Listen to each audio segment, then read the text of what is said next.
Good morning my dear students. आज हम आपकी हिंदी लिटरेचर का चैप्टर 4 चांद से थोड़ी सी गप्पें इस चैप्टर को पढ़ेंगे। इस चैप्टर में बहुत अच्छी छोटी सी कविता है। इस कविता को कवि श्री शमशेर बहादुर सिंह जी ने लिखा है और वो इस कविता में क्या बता रहे हैं, एक 10-11 साल की एक लड़की है, वो चाँद के बारे में क्या सोचती है, चाँद को देखकर उसके मन में क्या क्या ख्याल आते हैं, वो चाँद से बात कर रही है, उसी बारे में इस कविता में उन्होंने बहुत अच्छा वर्णन किया है। कवि कहते हैं कि वो जो 10-11 साल की लड़की है वो कहती है, तो पहले चैप्टर को रीड करेंगे, कविता को हम रीड करेंगे। गोल हैं खूब मगर आप तिरछे नज़र आते हैं ज़रा, आप पहने हुए हैं कुल आकाश तारों जड़ा, सिर्फ मुंह खोले हुए हैं अपना गोरा चिट्टा गोल मटोल। इसमें वो क्या समझा रहे हैं कविता के माध्यम से? वो लड़की कह रही है, चाँद को कह रही है कि आप गोल हैं, चाँद गोल होता है ना, तो आप गोल दिखते हैं, आप गोल हैं, लेकिन आप कैसे नज़र आते हैं? तिरछे नज़र आते हैं। वो कह रही हैं गोल तो हैं आप, लेकिन जब हम आपको देखते हैं तो ऐसा लगता है जैसे आप थोड़ी से तिरछे नज़र आते हैं। और आप पहने हुए हैं कुल आकाश, इसका मतलब क्या है कि वो कह रही हैं चाँद को कि आप ऐसा लगता है जैसे पूरे आकाश को पहने हुए हैं। तारों जड़ा, तारों जड़ा मतलब पूरे आकाश में जैसे तारे रहते हैं ना, तो तारों जड़ा आकाश आप पहने हुए हैं, सिर्फ मुंह खोले हुए हैं अपना गोरा चिट्टा गोल मटोल। और वो कह रही हैं कि बस अपना मुंह खोले रहते हो आप, और आपका मुंह गोरा चिट्टा है और गोल मटोल है, मतलब अच्छा गोल मटोल सा है। और आप देखते हैं ना, जब आप चाँद को देखते हैं तो ऐसा लगता है जैसे उनका मुंह खुला हुआ हो, तो वो बोल रही हैं कि मुंह खोले रहते हो अपना, और कैसा मुंह है आपका? गोरा चिट्टा गोल मटोल। अपनी पोशाक को फैलाए हुए चारों सिमत आप कुछ तिरछे नज़र आते हैं, जाने कैसे। अब देखिए इसमें एक शब्द आया हुआ है सिमत, इसका क्या अर्थ होता है? सिमत का अर्थ होता है डायरेक्शन या दिशा। दिशा जानते हैं ना आप क्या होता है? जो भी दिशाएं होती हैं ना हमारी, वो दिशाओं को हम सिमत कहते हैं। अपनी पोशाक को फैलाए हुए, मतलब पोशाक का अर्थ क्या होता है? पोशाक का अर्थ होता है वस्त्र। वस्त्र मतलब उनके कपड़े। तो जैसे उनने कहा है ना, वो लड़की कह रही है कि आप पूरे आकाश को पहने रहते हैं, तो आकाश तो आप देखते हैं ना, हमारी जहाँ जहाँ नज़र जाती है ऊपर पूरे में आकाश है। तो वो कह रही हैं कि अपनी पोशाक मतलब वस्त्र मतलब आकाश को फैलाए हुए हो चारों सिमत, मतलब चारों दिशाओं में फैलाए रहते हो। आप कुछ तिरछे नज़र आते हैं, जाने कैसे। खूब हैं गोगी, वाह जी वाह। गोगी का अर्थ क्या होता है? हालांकि या यद्यपि, हालांकि या यद्यपि। तो इसमें बताया गया है कि आप कुछ तिरछे नज़र आते हैं, मतलब वो ये कह रही है गोल दिखते हो लेकिन आप कुछ तिरछे नज़र आते हो। हम ये चीज़ों को कैसे पहचानें, कैसे समझें? वाह जी वाह, हमको बुद्धू ही निरा समझा है। निरा का अर्थ क्या होता है? निरा का अर्थ होता है पूरा। जब तक हमको इनके अर्थ नहीं पता होंगे तो हमसे कविता का अर्थ कैसे बनेगा? पूरा। तो वो कह रही है वो लड़की कि क्या आपने हमको बिल्कुल बुद्धू, बिल्कुल पागल समझ के रखा है क्या पूरा का पूरा? क्यों वो ऐसा बोल रही है? हम समझते ही नहीं जैसे कि आपको बीमारी है। वो ये कह रहे कि क्या आपको कोई बीमारी है, आपने हमको पागल समझ के रखा है क्या पूरा का पूरा? किस चीज़ पे? कि आप घटते हैं तो घटते ही चले जाते हैं, और बढ़ते हैं तो बस यानी कि बढ़ते ही चले जाते हैं। मतलब उनने ये इसलिए कहा कि आप क्या मुझे बुद्धू समझ रहे हो, क्योंकि वो ये कह रहे कि वो आप अपने एक से शेप में नहीं रहते हैं ना, आप अपना आकार, यदि आप बढ़ रहे हो तो बढ़ते ही जाओगे, और घट रहे हो तो घटते ही जाते हो। दम नहीं लेते हैं जब तक बिल्कुल ही। दम का अर्थ क्या होता है? दम का अर्थ होता है सांस, है ना। दम नहीं लेते जब तक कि मतलब सांस नहीं लेते हो आप। तब कब तक सांस नहीं लेते? जब तक आप पूरे गोल ना हो जाएं। मतलब ये अब घटोगे तो घटते जाओगे, बढ़ोगे तो बढ़ते जाओगे, और तब तक सांस नहीं लेते जब तक कि आप पूरे गोल नहीं हो जाते। ठीक है, बिल्कुल गोल मतलब बिल्कुल गोल नहीं हो जाते। यह मरज आपका अच्छा ही नहीं होने में आता है। यह मरज, मरज का अर्थ क्या होता है? मरज का मीनिंग होता है बीमारी, है ना। मरज का अर्थ होता है बीमारी, मतलब ये जो आपकी बीमारी है वो अच्छा ही नहीं होने में आता है। मतलब ये आप कंटिन्यू आप ऐसा होते रहते हो, ये नहीं कि बस एक बार बड़े हुए एक बार छोटे हुए, मतलब ये बीमारी आपकी ठीक ही नहीं हो रही है। आप हमेशा ऐसे ही करते हो और तब तक ऐसा करते रहते हो जब तक बिल्कुल गोल नहीं हो जाते हो। शमशेर बहादुर सिंह जी का जीवन परिचय। इनका जन्म 13 जनवरी 1911 को देहरादून में हुआ। इनके पिता का नाम क्या था? तारीफ सिंह था, और माता का नाम परम देवी था। शमशेर सिंह जी 8-9 साल के थे तब उनकी माँ की मृत्यु हो गई थी, और इनकी जो प्रारंभिक शिक्षा थी वो उनके ननिहाल मतलब नाना जी के घर देहरादून में हुई। बाद की शिक्षा इनने कहाँ से की? गोंडा और इलाहाबाद विश्वविद्यालय में की। 1935 और 36 में इन्होंने क्या किया? उकील बंधुओं से कला प्रशिक्षण लिया, और सन 1929 में 18 वर्ष की अवस्था में, मतलब जब ये 18 साल के थे तो इनका विवाह हो गया था। किसके साथ? धर्मवती के साथ हुआ, मतलब इनकी पत्नी का नाम था धर्मवती। 6 वर्ष के बाद 1935 में टीवी से धर्मवती की मृत्यु हो गई। मतलब जो इनकी पत्नी थी, जब इनकी 18 वर्ष की उम्र में इनका विवाह हो गया था, लेकिन 6 साल बाद टीवी जो बीमारी होती है ना, उससे इनकी पत्नी की मृत्यु हो गई। 24 वर्ष के शमशेर को मिला जीवन का यह अभाव कविता में विभाव बनकर हमेशा मौजूद रहा। क्योंकि विभाव इसीलिए क्योंकि ये अभाव हो गया ना उनकी ज़िंदगी में कितना बड़ा, कि कितनी जल्दी उनकी शादी हुई और उनकी पत्नी की मृत्यु भी हो गई। काल ने जिसे छीन लिया उसे अपनी कविता में सजीव रखकर वे काल से होड़ लेते रहे। और इनकी मृत्यु कब हुई? 12 मई 1993 को अहमदाबाद में हुई। इनकी प्रमुख कृतियाँ कविता संग्रह, इनकी कुछ कविताएं, कुछ और कविताएं, चुका भी नहीं हूँ मैं, ये सब इनकी कविता संग्रह हैं। इतने पास अपने, उदिता अभिव्यक्ति का संघर्ष, बात बोलेगी, काल तुझसे होड़ है मेरी, ये सारी इनकी कविता संग्रह हैं। और निबंध संग्रह कौन सा है? 2 आब। और कहानी संग्रह प्लाट का मोर्चा, ये इनकी प्रमुख कृतियाँ हैं। और इनका सम्मान इनको क्या मिला? 1977 में साहित्य अकादमी पुरस्कार मिला। किसमें? चुका भी हूँ नहीं मैं के लिए मिला था, इनको सम्मान मिला था। साहित्य अकादमी पुरस्कार से इनको सम्मानित किया गया था। प्रश्न पहला, आप पहने हुए हैं कुल आकाश के माध्यम से लड़की कहना चाहती है कि, इसमें 2 आपको पॉइंट दिए हुए हैं। चांद तारों से जड़ी हुई चादर ओढ़कर बैठा है, चांद की पोशाक चारों दिशाओं में फैली हुई है। आप किसे सही मानते हो? मतलब एक क्वेश्चन दिया है, इसमें आपको 2 पॉइंट दिए हैं और इनमें से पूछा है कि इन दोनों में से आप किसे सही मानते हो। तो इसका उत्तर हम लिखेंगे कि लड़की यह बताना चाहती है कि संपूर्ण आकाश तुम्हारे चारों ओर है। ऐसा लगता है जैसे यह संपूर्ण आकाश ही तुम्हारा वस्त्र है जिस पर सितारे जड़े हुए हैं। इसमें एक प्रश्न यह भी बन सकता है कि हमको बुद्धू ही निरा समझा है, कहकर लड़की क्या कहना चाहती है? आपको जब अभी मैंने कविता की लाइन समझाई थी तो उसमें ये लाइन आई थी ना, हमको बुद्धू ही निरा समझा है। तो निरा का अर्थ मैंने क्या बताया था आप लोगों को?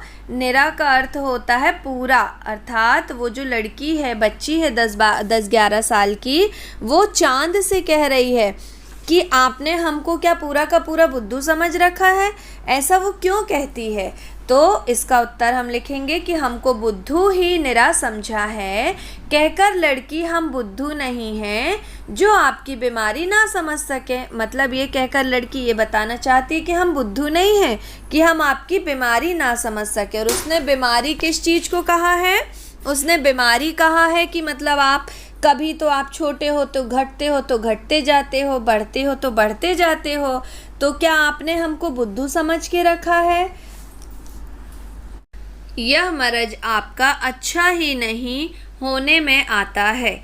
इसका आशय बताना है। आशय मतलब इसका अर्थ बताना है। ये पंक्ति भी हमने कविता की लाइन में पढ़ी थी कि यह मर्ज आपका अच्छा ही नहीं होने में आता। इसका क्या अर्थ है? तो मर्ज का अर्थ भी मैंने आपको बताया था कि ये जो मर्ज है इसका अर्थ क्या होता है? बीमारी।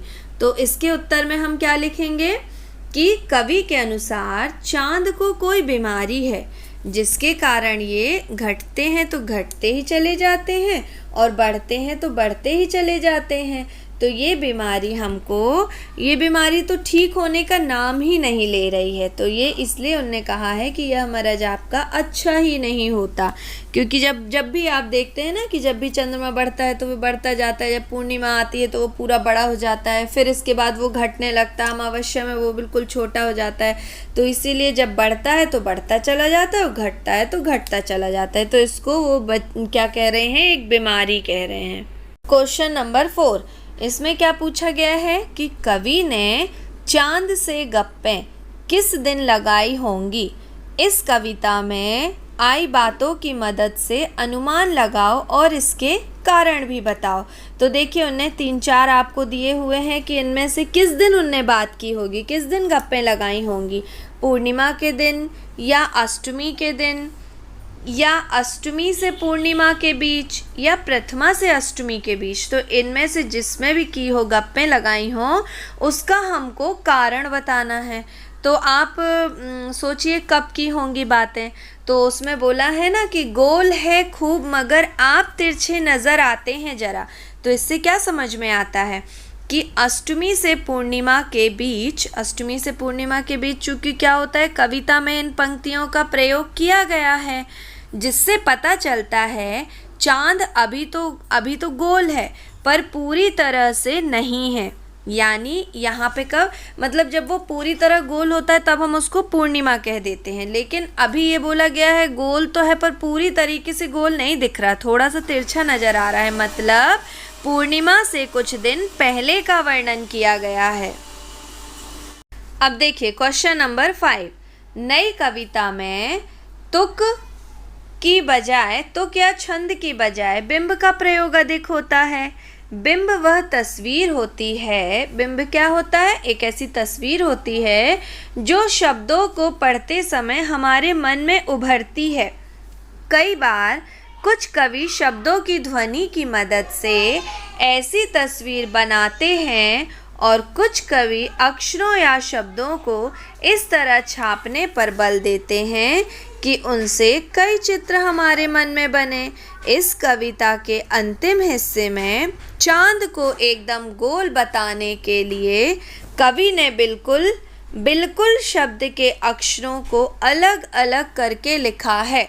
तुम इस कविता के और किन शब्दों को चित्र की आकृति देना चाहोगे? ऐसे शब्दों को अपने ढंग से लिखकर दिखाओ। तो क्वेश्चन अच्छे से समझ में आया तो आप किसको देना चाहेंगे? गोल और तिरछे को। इसका उत्तर क्या आएगा? गोल तिरछे। अब देखिए भाषा की बात का क्वेश्चन नंबर 1 है। चांद संज्ञा है, चांदनी रात में चांदनी विशेषण है। आपको पता है ना कि चांद तो एक संज्ञा है और जो चांदनी रात एक वाक्य, उसमें चांदनी क्या है? विशेषण है कि रात कैसी है? चांदनी है, उसकी विशेषता बता रही है। अब नीचे दिए गए विशेषणों को हमको ध्यान से देखना है और हमको बताना है कि कौन सा प्रत्यय जुड़ने पर विशेषण बन रहे हैं और इन विशेषणों के लिए हमको एक एक संज्ञा भी लिखना है। जैसे देखिए कुछ शब्द दिए हुए हैं, गुलाबी पगड़ी, मखमली घास, कीमती गहने, ठंडी रात, जंगली फूल, कश्मीरी भाषा। अब इनमें कौन सा प्रत्यय लगा है? तो ध्यान से देखिए। और प्रत्यय आपको पता है ना जो हमेशा कहाँ लगता है? प्रत्यय कहाँ पर लगता है? किसी भी शब्द के पीछे लगता है प्रत्यय। और उपसर्ग कहाँ लगता है, आगे लगता है। तो हमको प्रत्यय बताना है। तो जैसे हमको लिखा मिला है गुलाबी, तो गुलाबी इसमें कौन सा प्रत्यय लगा है, ई प्रत्यय। मखमली इसमें भी ई। कीमती ई। ठंडी ई, ठंड प्लस ई ठंडी। जंगली जंगल प्लस ई जंगली। कश्मीरी इसमें भी ई, मतलब सभी में कौन सा प्रत्यय लगा है, ई प्रत्यय लगा है। अब हमको क्या करना है, इनके साथ कोई दूसरी संज्ञा का प्रयोग करके एक एक कोई भी संज्ञा का प्रयोग करना है। तो ये तो इजी है। जैसे आपको लिखा मिला गुलाबी पगड़ी, तो आपने लगा दिया गुलाबी साड़ी। मखमली घास, तो आप इसको मखमली कुर्ता भी बोल सकते हैं। कीमती गहने, तो हमने इसके साथ कौन सी संज्ञा लगा दी, सोना, कीमती सोना। ठंडी रात, तो ठंडी हवा। जंगली फूल, जंगली बिल्ली। कश्मीरी भाषा, तो कश्मीरी लड़का भी हम लगा सकते हैं। मतलब बस हमको प्रत्यय बताना था कि कौन सा प्रत्यय लगा है इन विशेषणों में, और इन विशेषण के साथ कोई दूसरी संज्ञा ऐड करनी थी। तो ये क्लियर है आप लोगों को भाषा की बात का। Question number 2। अब देखिए क्वेश्चन को ध्यान से समझिएगा। गोल मटोल गोरा चिट्टा, ये क्या दिया हुआ है आपके में, क्वेश्चन में स्टार्टिंग में लिखा है कि कविता में ये जो गोल मटोल है और गोरा चिट्टा है, ये कविता में आए हुए शब्दों के जोड़ों में अंतर क्या है। तो गोल मटोल में क्या अंतर है और गोरा चिट्टा में क्या अंतर है कि चिट्टा का अर्थ क्या होता है, सफ़ेद, जो गोरा से बिल्कुल मिलता जुलता है। आपको पता ना, गोरा चिट्टा मतलब हम किसी को कोई बहुत गोरा है तो बोल रहे हैं। जबकि मटोल, गोल मटोल, तो मटोल क्या है, मटोल अपने आप में कोई शब्द नहीं होता। मटोल हम क्या समझ सकते हैं कि वो मोटा रहता है, इसलिए ये शब्द मोटा से बना है। तो ऐसे हमको 4 शब्द युग्म सोच कर लिखना है और उनका वाक्यों में प्रयोग करना है। तो इसके लिए हम क्या यूज़ करेंगे, कौन कौन से शब्दों का उपयोग करेंगे। तो देखिए, एक बुरा भला होता है, वो अपने जिद पर अड़ा रहा, इसलिए मैंने उसे बुरा भला कहा। बुरा भला मतलब किसी को हम गलत शब्द कह देते हैं जब, है ना। आजकल, आजकल अपराध की संख्या अधिक हो गई है, मतलब हमको यही शब्द जैसे गोल मटोल, गोरा चिट्टा, ऐसे हमको और शब्द बनाना है। पतला दुबला, श्याम पतला दुबला व्यक्ति है। दिन रात, परीक्षा की तैयारी के लिए मोहित ने दिन रात एक कर दिए। तो ये शब्द जो बताए हैं, आप इनसे अलग भी कोई शब्द बनाना चाहें तो आप बना सकते हैं। अब देखिए क्वेश्चन नंबर 3, बिल्कुल गोल, कविता में इसके 2 अर्थ हैं। कौन कौन से हैं, एक है गोल आकार का और एक है गायब होना। मतलब बिल्कुल गोल को आप ये भी समझ सकते हैं कि बिल्कुल गोल आकार है, और ये भी सोच सकते हो कि गायब होना हो गया, है ना। ऐसे 3 शब्द सोचकर उनसे ऐसे वाक्य बनाने हैं कि शब्दों के 2-2 अर्थ जरूर निकलते हों। तो हम चलिए ऐसे शब्द सोचते हैं। तो पहले जैसा हमने लिया पत्र, पत्र से क्या बना सकते हैं, पेड़ से पत्र गिर रहे हैं। पत्र का मीनिंग होता है, यदि हमने लिखा पेड़ से पत्र मतलब पत्तियों के लिए हम पत्र का यूज़ कर सकते हैं। और दूसरा क्या है, डाकिया पत्र लाया है, लेकिन यदि हम इस वाक्य में इसको लगाएंगे तो ये पत्र लेटर हो जाएगा, है ना। तो ये दोनों का अलग अलग अर्थ निकल रहे हैं ना। तो ये पत्र वाला क्लियर हुआ। इसके बाद यदि हम आम बना दें, आम के लिए, तो आम क्या होता है, आम फलों का राजा है। तो यहाँ पे आपको क्या समझ में आया कि इसके फ्रूट्स के लिए बताया गया कि ये फलों का राजा होता है। लेकिन यदि हमने दूसरा सेंटेंस बना दिया कि वह आम आदमी है, मतलब किसी को हम बता रहे हैं कि वो एक आम आदमी है ना, साधारण व्यक्ति है कोई किसी के लिए, तो आम का भी यहाँ पे 2 अलग अलग प्रकार से प्रयोग हो गया। ये पत्र का हो गया, ये आम का हो गया। अब उत्तर, उत्तर को भी हम 2 प्रकार से बना सकते हैं। ऐसे और भी शब्द होते हैं, लेकिन हमने इन तीनों को बता दिया। उत्तर, श्याम को इस प्रश्न का उत्तर नहीं पता था। तो यहाँ पे क्या समझ में आ रहा है कि एक बच्चा है, उसको किसी क्वेश्चन का आंसर नहीं मालूम, और यदि हमने लिख दिया कि वह उत्तर दिशा की ओर गया है, तो यहाँ पे डायरेक्शन, हमने उसकी दिशा बता दी कि वो किस साइड जा रहा है। तो यहाँ पे देखिए, हमने ये जो पत्र, आम और उत्तर, इन तीनों के दो वाक्य बनाए हैं। वो दोनों वाक्य की मीनिंग बिल्कुल अलग है ना, उनके बिल्कुल अलग अर्थ निकल रहे हैं। क्वेश्चन नंबर 4, जो कि, चूंकि, हालांकि, कविता की जिन पंक्तियों में ये शब्द आए हैं उन्हें ध्यान से पढ़ो। ये शब्द 2 वाक्यों को जोड़ने का काम करते हैं। इन शब्दों का प्रयोग करते हुए हमको 2-2 वाक्य और बनाने हैं। किन किन का, जो कि, चूंकि और हालांकि। जो कि, उसने मेरा किताब लौटा दिया जो कि उसने पिछले हफ्ते लिया था। इसका पहला वाक्य हो जाएगा ना कि देखिए उसने मेरा किताब लौटा दिया, उसने पिछले हफ्ते लिया था। ये दोनों दो अलग अलग वाक्य हैं ना, लेकिन हम इनको किसके द्वारा जोड़ रहे हैं, जो कि के द्वारा। उसने मेरा किताब लौटा दिया जो कि उसने पिछले हफ्ते लिया था। ताजमहल दुनिया का अजूबा है जो कि आगरा में स्थित है। ये भी देखिए दोनों हम अलग अलग बोल सकते हैं कि ताजमहल दुनिया का अजूबा है, ताजमहल आगरा में स्थित है। लेकिन इनको हम जोड़ के यदि एक वाक्य बनाना चाहते हैं तो हम बीच में जो कि लगा देंगे। चूंकि मैं भूखा था इसलिए मैंने खाना खा लिया। इसमें भी दो वाक्य हैं, मैं भूखा था, मैंने खाना खा लिया। इन दोनों को हम कैसे जोड़ देंगे, चूंकि मैं भूखा था इसलिए मैंने खाना खा लिया, चूंकि वहाँ भीड़ थी इसलिए मैं रुक गया। ये दो वाक्यों को जोड़ रहा है ना। हालांकि मुझे उस पर गुस्सा आ रहा था, फिर भी मैंने उसे छोड़ दिया। गुस्सा आ रहा मतलब फिर भी मैंने उसको मारा पीटा नहीं, उसको छोड़ दिया। हालांकि मैं स्कूल नहीं जा पाया, फिर भी मैंने घर पर पढ़ाई की। तो ऐसे ये आपको इनके उदाहरण समझ में आए कि ये ऐसे शब्द हैं जो दो वाक्यों को जोड़कर एक वाक्य बना देते हैं। क्वेश्चन नंबर 5, गप, गपशप, गप्पबाजी, ये 3 शब्द दिए हुए हैं। क्या इन शब्दों के अर्थ में अंतर है? तुम्हें क्या लगता है? लिखो, ये 3 शब्द आपको मिले हैं, गप, गपशप और गप्पबाजी। तो हमको बताना है इनका अर्थ क्या होता है। गप का मीनिंग क्या होता है? बिना काम की बात की गप कर रहे हैं, कोई काम धंधा नहीं है तो फालतू बस हंसी मजाक कर रहे हैं। गपशप क्या होता है? गपशप का भी अर्थ वही होता है कि इधर उधर की बातचीत करते रहना और अपना मन बहलाना, है ना। और गप्पबाजी क्या होती है? कुछ झूठी कुछ सच्ची बात, कि ये भी क्या कर रहे हैं, बस टाइम पास कर रहे हैं। गप्पबाजी करना मतलब वो कुछ झूठी भी बताते जाते होंगे गप्पे करने के चक्कर में, कुछ सही बात भी बताते होंगे। तो इन तीनों के अर्थ समझ में आ गए आप लोगों को?